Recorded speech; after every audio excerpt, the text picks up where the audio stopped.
Imagine waking up, checking your sales constantly, and seeing nothing.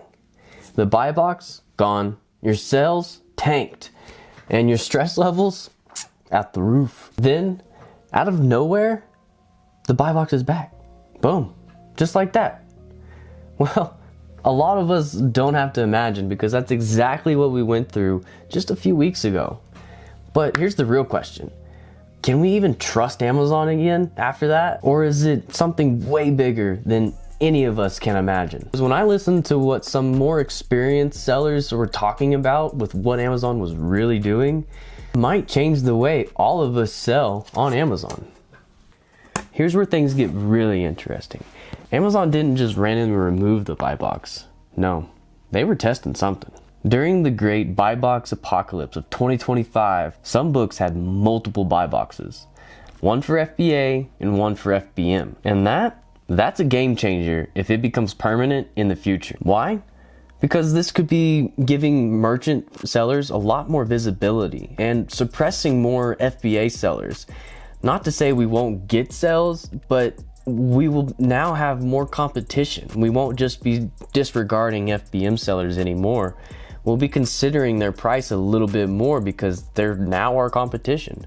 So without full control of the buy box, what does that mean for FBA sellers? Well, for some, it could definitely mean lower sales, maybe everyone. But there is a way to find books that hold their value no matter what Amazon does. All right, let's talk about sourcing. Whether you're thrifting, buying in bulk, or online arbitrage for book, the biggest mistake I see sellers make is chasing the buy box gap without understanding the true value of the book. The buy box gap, or also known as the prime gap, is whenever the buy box price is significantly higher than the lowest used offer price, like shown in the graph that you're seeing right now. I hear you. What's the problem? You know, you're getting the buy box price, you're making money. What's the problem here? Well, the problem is that if it only exists because of the prime offers it, then, and rather than what the actual value of the book is, you're playing a dangerous game, really. If Amazon shifts the buy box rules again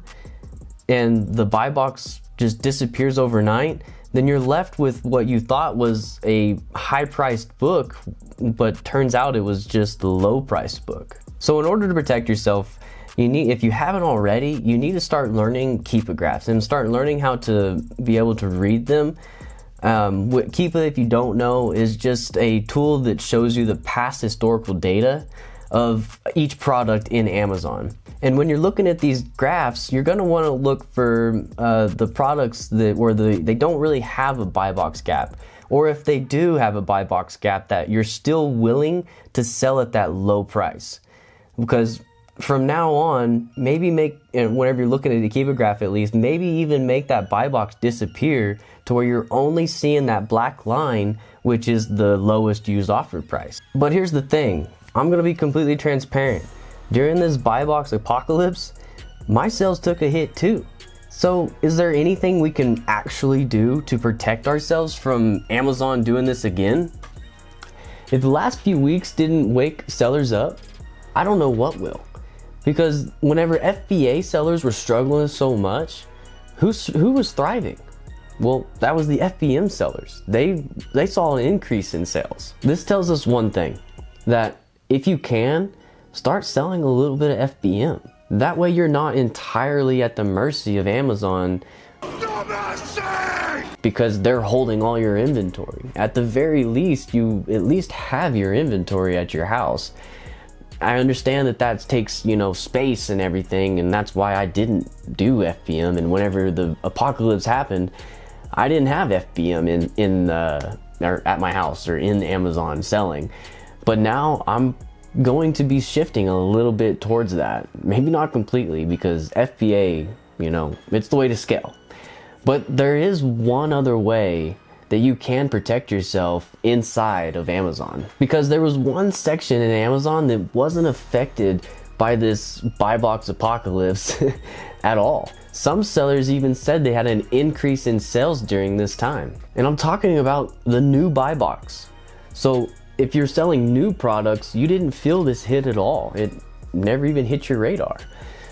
And one thing that you could sell, since we are booksellers and media sellers, you could sell new DVDs and CDs. You can source them from eBay and turn around and sell them on Amazon, almost the same way you source books. But be careful, because without a legitimate invoice, and if you do get an IP complaint with these new products, you could be in trouble. And especially if you're trying to sell, very popular products. But the bottom line is, you need options. If you're only selling books or only selling FBA, you're playing Amazon's game here, and it's a risky one.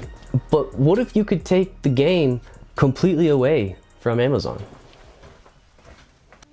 Look, a lot of Amazon sellers won't admit this, but it might be the time to start looking at other platforms to see if you can't sell on them.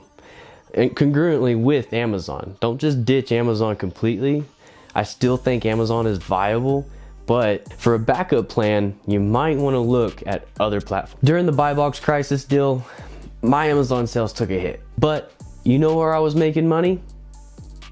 eBay. I started building my eBay store this last year, and I mainly sell used DVDs, used CDs, but there are a lot of books. This is actually my eBay store right here. There are a lot of books that sell really well, like comic books. I've actually sold this one a few times. They do really well. I'm actually restricted on Amazon to sell Marvel products and a lot of other comic books. So that's kind of the way I kind of get around it. I'll look on Amazon, how I'm sourcing with Amazon through Bookmine or Keepa. And if I'm restricted, I'll just hop over to eBay and see if maybe it's worth it to sell over there. So this isn't a whole big stack of inventory, but I'm glad that I had it. That way I had some sort of income coming in whenever my Amazon sales weren't providing that for me. Because if Amazon can flip a switch and just wipe out our sales like that, what's stopping them from doing it again? The next time Amazon pulls something like this, it's gonna be the sellers who diversify, who don't panic, and are able to ride the wave a little bit smoother. So now it's your turn. What are you guys planning on doing? Are you guys gonna diversify, or are you guys just planning on staying the course? Let me know down in the comments.